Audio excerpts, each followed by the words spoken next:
요한복음 18장 12절에서 27절까지 말씀을 함께 교독합니다. 이에 군대와 천부장과 유대인의 아랫사람들이 예수를 잡아 결박하여 먼저 안나스에게로 끌고 가니 안나스는 그 해의 대제사장인 가야바의 장인이라.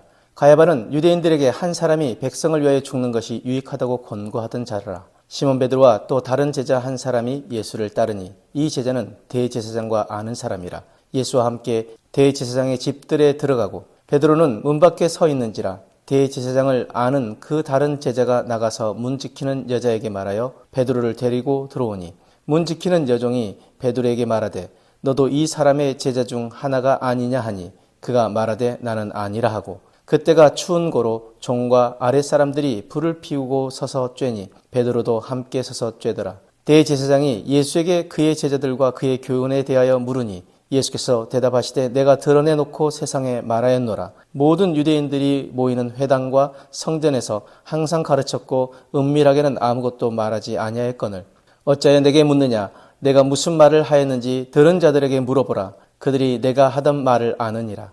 이 말씀을 하심에 곁에 섰던 아랫사람 하나가 손으로 예수를 쳐 이르되 내가 대제사장에게 이같이 대답하느냐 하니 예수께서 대답하시되 내가 말을 잘못하였으면 그 잘못한 것을 증언하라. 바른 말을 하였으면 네가 어찌하여 나를 치느냐 하시더라. 안나스가 예수를 결박한 그대로 대제사장 가야바에게 보내니라. 시몬 베드로가 서서 불을 쬐더니 사람들이 묻되 너도 그 제자 중 하나가 아니냐. 베드로가 부인하여 이르되 나는 아니라 하니 대제사장의 종 하나는 베드로에게 귀를 잘린 사람의 친척이라. 이르되 내가 그 사람과 함께 동산에 있는 것을 내가 보지 아니하였느냐. 이에 베드로가 또 부인하니 곧 닭이 울더라. 여러분은 지금 어떤 상태에 있습니까? 겉으로는 자유로운데 속은 두려움에 묶여 있습니까? 아니면 상황은 묶여 있어도 진리 안에서 담대합니까? 오늘 본문에는 두 사람이 나옵니다. 결박된 예수님 그리고 자유로운 베드로. 그런데 결과는 정반대입니다. 예수님은 묶여 있으나 진리로 자유롭고 베드로는 풀려 있으나 두려움에 묶여 있습니다.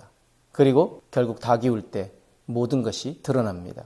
우리 인생에도 닭이 우는 순간이 반드시 옵니다. 먼저 사람들은 예수님을 묶었습니다.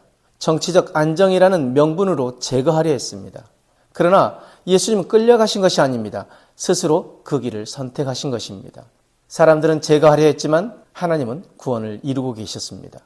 진리를 붙잡고 가는 사람은 상황이 나를 끌고 가는 것이 아니라 하나님의 뜻이 나를 이끌어 가심을 믿습니다. 하나님의 뜻 안에 있는 사람은 어떤 상황에서도 흔들리지 않습니다. 사람들이 베드로에게 묻습니다. 너도 그 사람의 제자지? 베드로는 답합니다. 아니요, 단 한마디입니다. 그런데 이 한마디가 인생을 무너뜨립니다. 베드로는 왜 무너졌습니까? 그는 불을 쬐고 있었습니다. 따뜻한 자리, 안전한 자리입니다. 그런데 위기 앞에서 사람은 본능적으로 십자가가 아니라 안전을 선택합니다. 기억해야 할 것은 십자가를 져야 할 자리에 서지 않으면 결국 예수님을 부인하는 자리에 서게 됩니다. 신앙은 감정이 아닙니다. 결단입니다.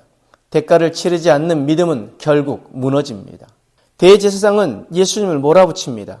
마치 음모를 꾸민 사람처럼 취급합니다.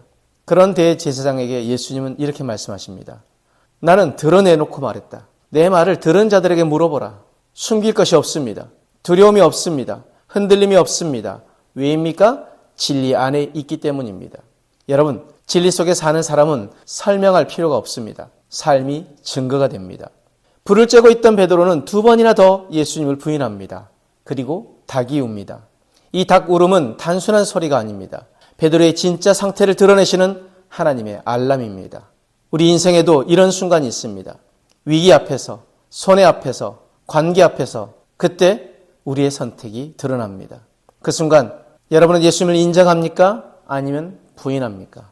오늘 말씀은 단순한 베드로의 실패 이야기가 아닙니다. 안전한 자리를 고수하려다가 주님을 부인한 베드로의 이야기가 바로 우리의 이야기입니다. 우리의 인생에도 닭이 우는 순간이 있습니다.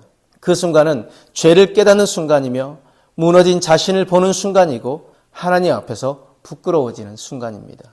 그러나 그때가 기회입니다. 아직 늦지 않았습니다. 아직 끝나지 않았습니다. 중요한 것은 그 실패의 자리에서 무엇을 선택하느냐입니다. 실패한 것 때문에 무너져 있을 것인지 다시 주님 바라보고 주님 가신 그 길을 함께 걸을 것인지 기억하십시오. 닭이 우는 순간은 끝이 아니라 회복의 시작점입니다. 오늘 말씀 가지고 우리는 이렇게 결단을 원합니다. 첫 번째, 먼저 안전함보다 진리를 선택하겠습니다. 손해를 보더라도 불편하더라도 십자가를 지겠습니다. 또 한 가지 결단은 주님을 부인하는 자리에 서지 않겠습니다. 말로만이 아니라 삶으로 예수님을 인정하겠습니다. 이 결단이 오늘 우리 안에 있기를 원합니다. 기도하겠습니다. 사랑의 주님, 두려움 때문에 주님을 부인했던 우리의 모습을 회개합니다.